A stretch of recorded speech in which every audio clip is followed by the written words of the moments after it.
one of the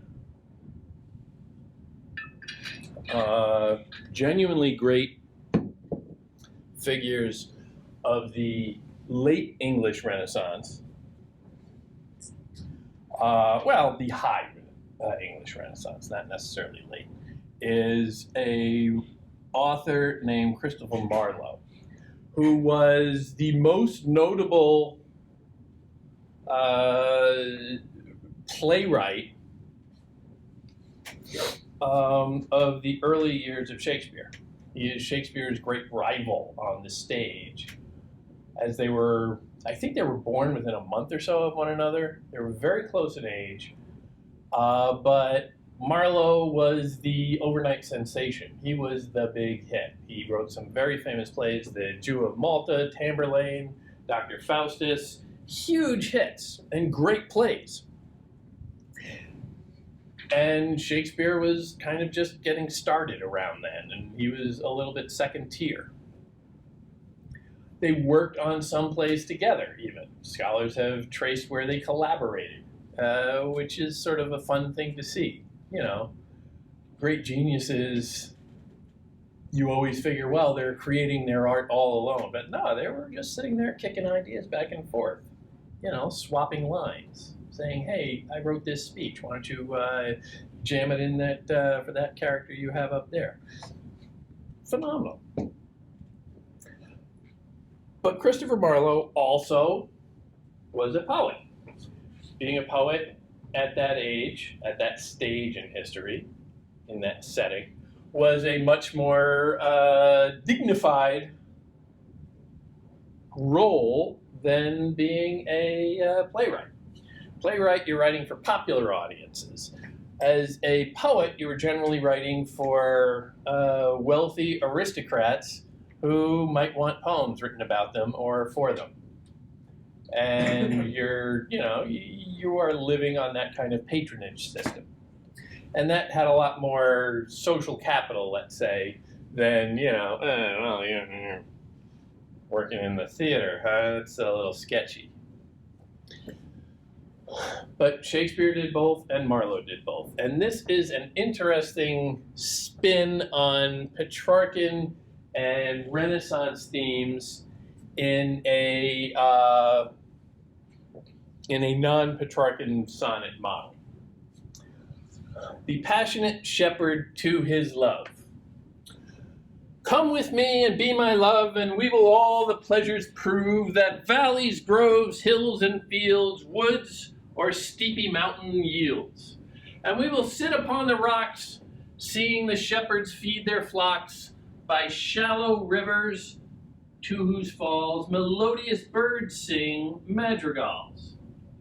And I will make thee a bed of roses and 1,000 fragrant posies, a cap of flowers and a kirtle embroidered with all with leaves of myrtle, a gown made of the finest wool, which from our pretty lambs we pull, fair lined slippers for the cold, with buckles of the purest gold, a belt of straw and ivy buds, with coral clasps and amber studs.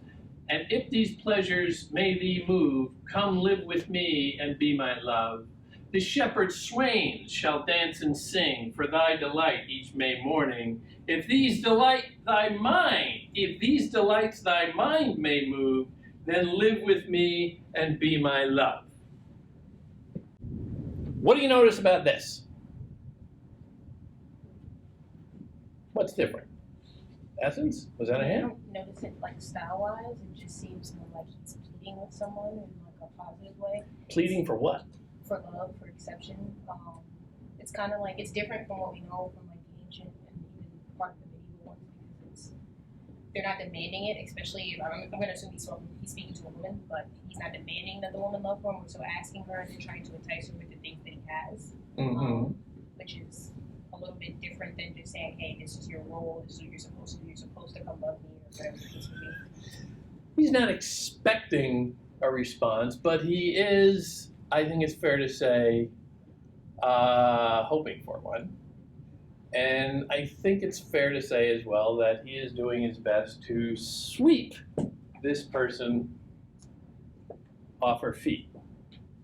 Come live with me and be my love, and we will all the pleasures prove. That is sweeping, quite literally. Just listen to the sound of it, the rush of it.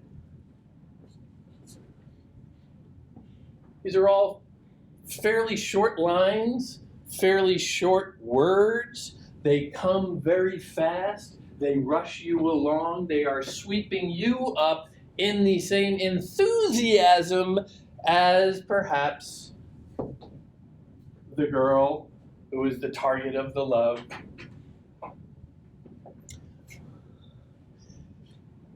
The shepherd is significant here. Remember, the Renaissance, in all of its European forms, harkens back to classical Greco-Roman models. A big part of a significant element of literature in the ancient Greece and ancient Roman era is something that comes to be known as Arcadian literature. Stories about shepherds and simple country girls frolicking across a field, being in love. There is often music, there are often good, simple country folk, there are often purest of motives, and there is often an implied sexuality within that. It is humanity being natural. They are off in an open field in nature. They are not in the city. They are off pursuing love, not simple sexuality or domestic arrangements. They are often pagan in their context. Partially because of the Greco-Roman heritage that made much of these stories. Partially for the topic, which is always about shepherds chasing young girls. It's not hard to see what they're talking about here. And again, just remember that appeal at the beginning. Come be with me and be my love, live with me and be my love, whatever it is. And we will all the pleasures prove. That focus on pleasure. When they put a word in the first two lines of a poem, you pay attention to that word. What is this poem supposed to be about? Pleasure. This is the shepherd chasing the girl, calling out to her, saying, come live with me and be my love, and we will all the pleasures prove, to sweep her off her feet, and at the same time, that rushing, flowing, wonderful energy behind the line sweeps us all off our feet, so that we're all running away, not too quickly, from the shepherd as well. Oh, you're going to catch me.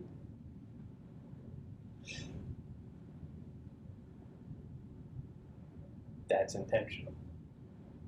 The poem is trying to affect not just the characters within it, but the people reading it.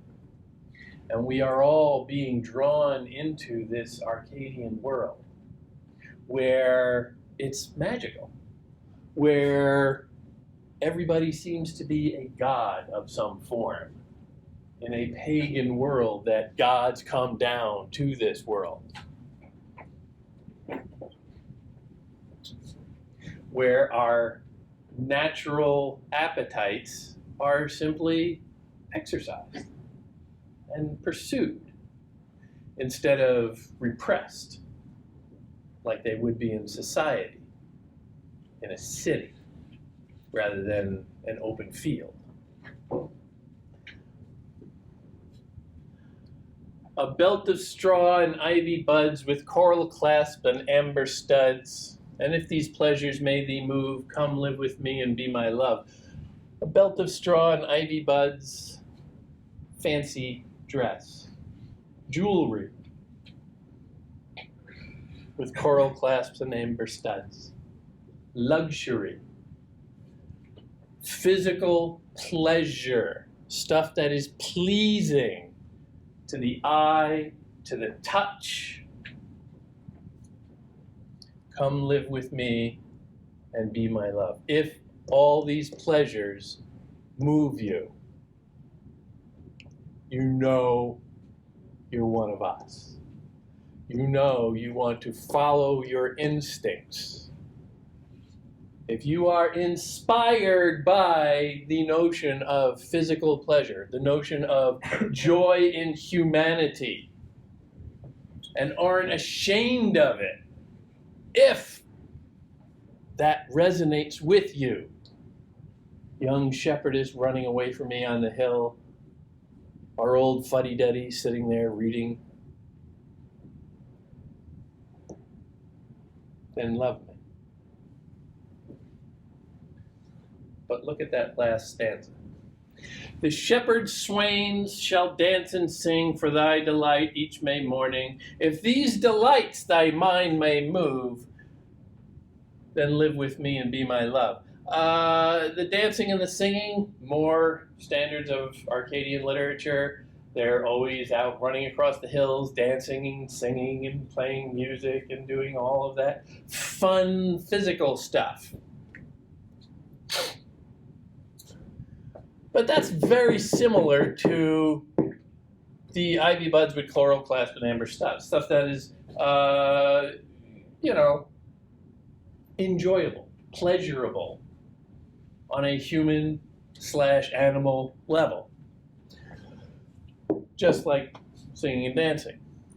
For thy delight each May morning, May is springtime, spring rituals. Spring is a time of rebirth, like the Renaissance, also a time of sexuality, when you come out of your, winter hovel and go and express yourself before all of nature.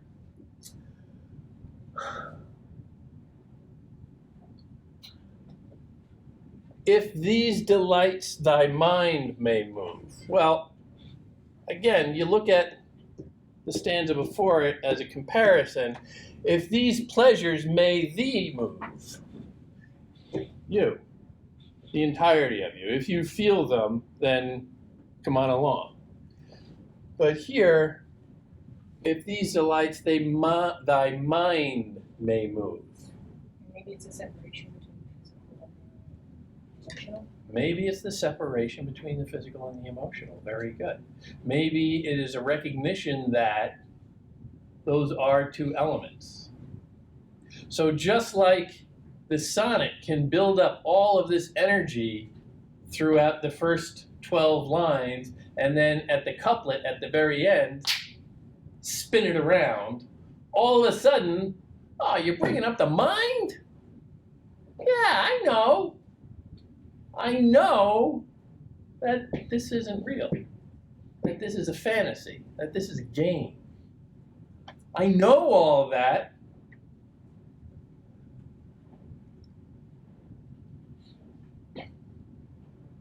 But that doesn't feel as good. If these delights thy mind may move. Appealing to the mind. Now, significantly, and I don't really have an answer to you here, look at the weird grammar there. Thy mind may move. That could mean, and again, the English language was very tumultuous at this point, that could mean that all of this is moving your mind, or it could mean that your mind is moving, i.e. creating or entering into all of this. I'm not sure which one that is. I have not seen a sufficient answer to that, but it can play both ways. Is your mind resisting all of this? Or is it getting swept up? Then live with me and be my love. You can answer no, because my mind is rational and I know that all that is fake. And in which case, then live with me and be my love. sounds a little defeatist. If all of that passes the test of your mind, then sure, come on along. The wind has been kind of sucked out of his sails in that last line.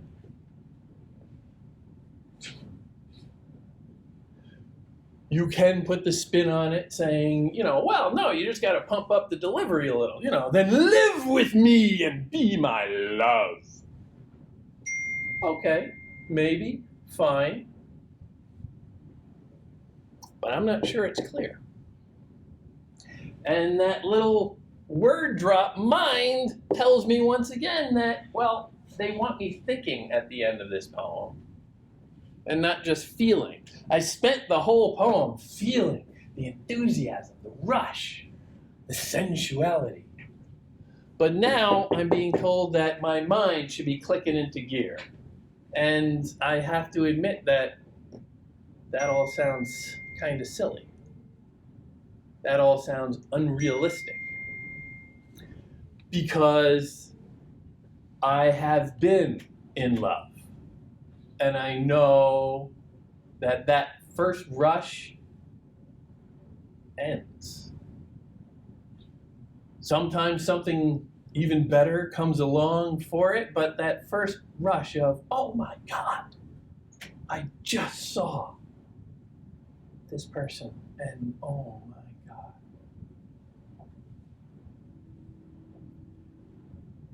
But I know that is rare, special, but rare. And that's the English. It's the knowledge that kind of inspiration, that kind of joy, that pleasure, that love exists, but it also goes away.